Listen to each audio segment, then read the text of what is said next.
Alright guys, today's video is going to feel a little bit like opening a royal history book. I wanted to kind of expose the pattern of PR that I cannot look away from in the royal family, that absolutely nobody can polish away. Let's get started. Hello guys, I'm Star Chairs, and in this channel we analyze videos through the lens of PR. This video contains personal commentary based on publicly available information, including subscription content. It's intended solely for entertainment and educational purposes. Opinions expressed are my own and should not be considered factual allegations. Viewers are always encouraged to do their own research and form their own conclusion.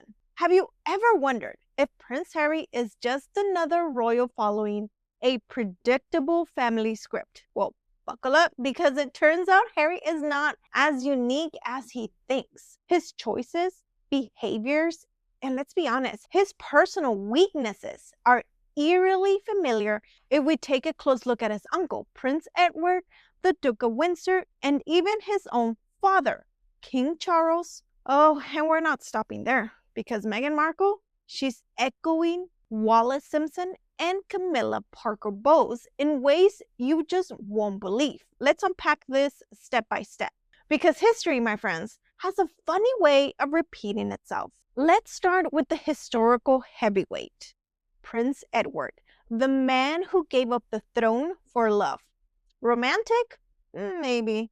Reckless? Abso-freaking-lutely. Edward famously advocated to marry Wallis Simpson, putting personal love above his royal duty. Sound familiar? Yep.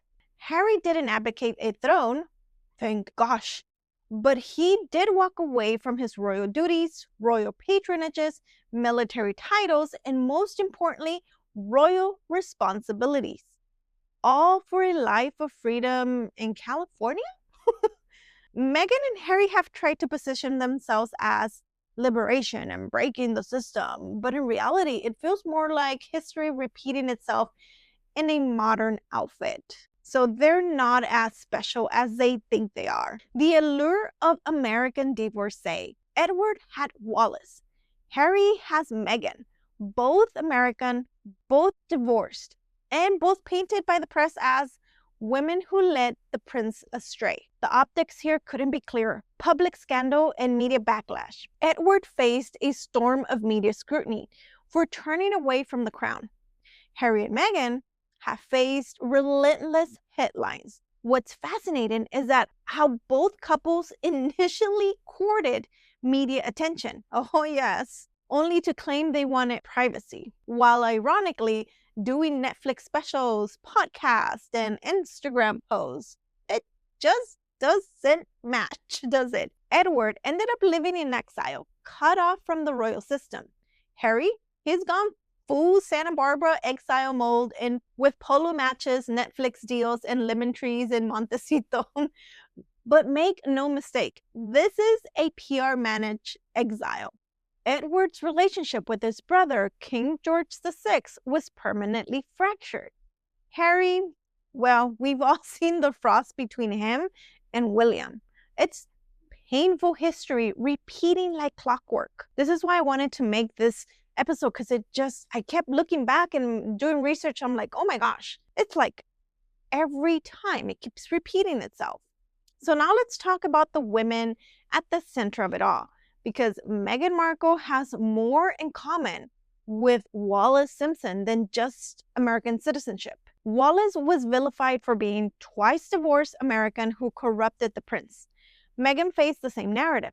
Tabloids loved framing her as the outsider disrupting the royal harmony. And we know the story behind that as time passes and more people are speaking out. Wallis Simpson was obsessed with fashion, jewelry, and luxury. Meghan?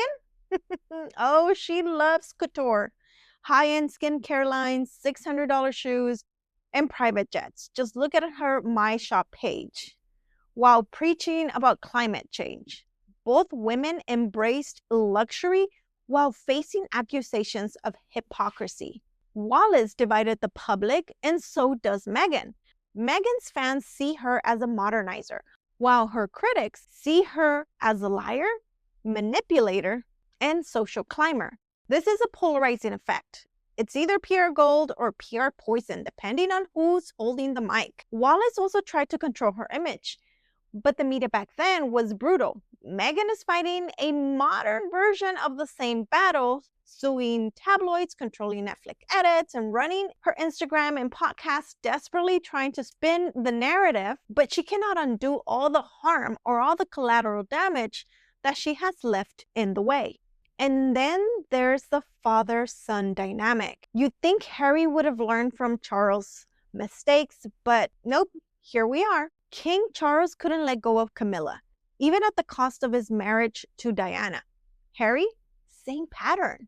His infatuation with Meghan has led to him dropping royal obligations, titles, and even family relationships. Charles' fixation on Camilla damaged his family and the monarchy's image. Harry's choices have likewise fractured his family and embarrassed the institution on a global stage. Charles aired his dirty laundry in television interviews.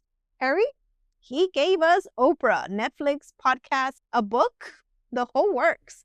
Both played the victim card, hoping to sway public sympathy. Charles presented himself as misunderstood, trapped by royal life. Harry mirrors this perfectly, painting himself as the prince trapped by the firm. It's just ridiculous how you see every single thing being repeated over and over again, just with different players. That's it. So finally, let's compare Meghan to Camilla, because this is where it gets juicy. Everybody always compares her to Wallis Simpson, but let's not forget Camilla. Camilla was the villain of the 90s. But PR slowly rebuilt her image over 2 decades. Meghan, she's trying to follow the same path of redemption, but rushing it with absolutely zero results. Camilla was Charles' confidant, guiding his decisions behind the scenes. Meghan, there's no doubt she is Harry's North Star. His decisions, public statements, and even security lawsuits seem influenced by her. Even though it hasn't been confirmed, it really does seem like it is influenced by her. Now, there's the homewrecker label that Camilla has. Both unfairly or fairly, depending on your point of view, wore the label of disruptor. Camilla with Diana, Meghan with the monarchy. It's an archetype the media loves to play up. Camilla has won over the press slowly and methodically. Meghan is going full throttle. Interviews, documentary, podcasts, but her pace and tone sometimes and always backfires because she is not authentic. This isn't just history rhyming. It's history practically copy and pasting itself. These royal men, Edward, Charles, Harry, they all fall hard, they fall fast, and they abandon duty for devotion. It's a royal family flaw, for sure. They place personal love over national service, ego over tradition, and Meghan, she fits perfectly into the mold of the outsider women.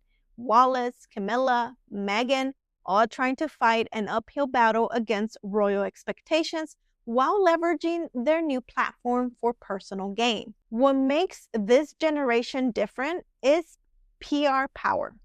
Unlike Edward and Wallis, who were at the mercy of the press, Meghan and Harry are trying to run their own PR machine unsuccessfully. But as we've seen, the more they try to control it, the more it slips through their fingers. So the next time you hear Harry or Meghan claim they're doing things differently, just remember they're walking the well-worn footsteps of their predecessors. The only difference? They've swapped royal carriage for a Netflix contract. Let me know your thoughts in the comment section below. Was this fate? Is it a family curse? Or is it just plain ego? All right, guys, don't forget to subscribe before you leave and like this video, and I'll see you in the next one. Bye.